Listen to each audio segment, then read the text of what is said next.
Ako ste dio odgojno-obrazovnog sustava, bilo kao učenik, učitelj ili roditelj, odgovore i rješenja na brojna pitanja iz sfere školstva i prateće industrije mogli ste doznati u Spaladium Areni ovdje u Splitu na interdisciplinarnoj konferenciji Enter, na kojoj je cilj bio okupiti sve sudionike odgojno-obrazovnog sustava Splitsko-dalmatinske županije.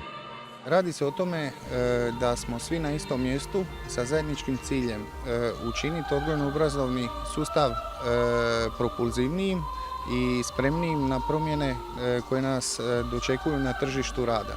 Jer današnje kompetencije koje imaju djeca i učenici u razredima su jednostavne takve da ne znamo što i na koji način nas čeka kao radno mjesto kad završe obrazovanje. Iz tog razloga kompetencije koje se razvijaju u razredima trebaju biti univerzalne. Djeci trebaju omogućiti kad izađu na tržište rada laku i brzu zapošljivost. O smjeru kojem bi trebalo krenuti u obrazovanju raspravljalo se na predavanjima i panelima na čak 4 pozornice. Naši učitelji i nastavnici trebaju usmjeriti na razvoj 4 ključne kompetencije 21. stoljeća, a to su kritičko mišljenje, kreativnost, komunikativnost i kolaboracija, jer je to zapravo jedno prirodno okruženje u kojem se nalaze današnja djeca i kroz te kompetencije se zapravo razvijaju one kompetencije koje će biti potrebne njima kada krenu na tržište rada. Na Enteru je o svojem iskustvu govorilo više od 50 predavača, od kojih su neki stigli iz inozemstva. Vrlo zanimljiva konferencija. Mnogo se toga događalo, što je vrlo lijepo. Ima mnoštvo zanimljivih predavanja. Jedno je jučer održao izraelski ministar obrazovanja. U Izraelu imaju odličan program za darovitu djecu. Nekad nadareni učenici, danas uspješni poduzetnici start-up tvrtki, svojim su iskustvom nadahnuli one koji se putem uspjeha tek spremaju kročiti. Kroz samo predavanje sam prošao zapravo kroz nekakve 3-4 životne faze, od natjecatelja u robotici do polaznika centra izvrsnosti, pa do predavača, pa sve do vlasnika startup tvrtke. Nešto ovako je definitivno nedostajalo u svijetu obrazovanja, a i povezuje nekakve ostale industrije kao što su IT, kao glazbenu i sličnu industriju sa samim obrazovanjem, jer ipak samo obrazovanje je temelj društva. Više od 1000 posjetitelja u 2 dana moglo aktivno sudjelovati u brojnim radionicama. Modelarstva, robotike, može se sudjelovati u maloj školi astronomije, ići na astronomska promatranja, sudjelovati u nekakvim radionicama iz fizike, pokusa i eksperimenata, tako da ima nešto za svakoga.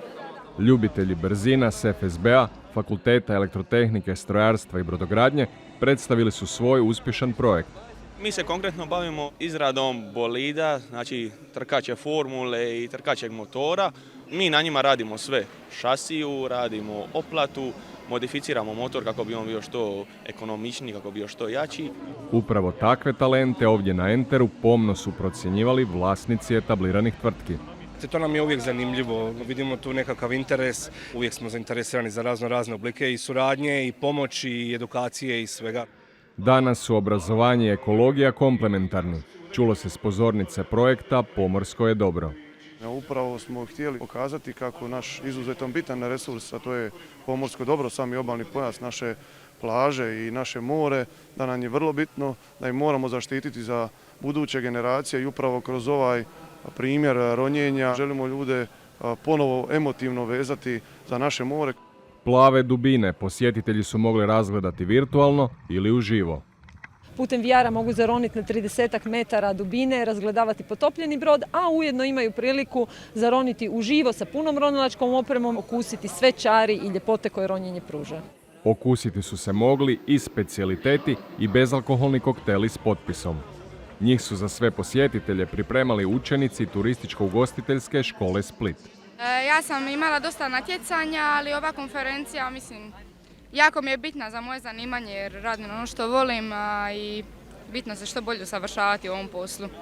Javni nastup pred ljudima na ovoj konferenciji mi može puno pomoći u budućnosti u poslu barmena jer se automatski oslobađam pred ljudima i vježbam za budućnost.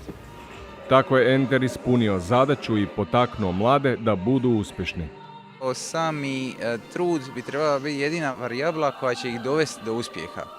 A materijalni ostali uvjeti će se steći prije ili kasnije. Tako da trud je ono definitivno najbitnije i najvažnije. Tomu u prilog govori i moto ovogodišnjeg Entera.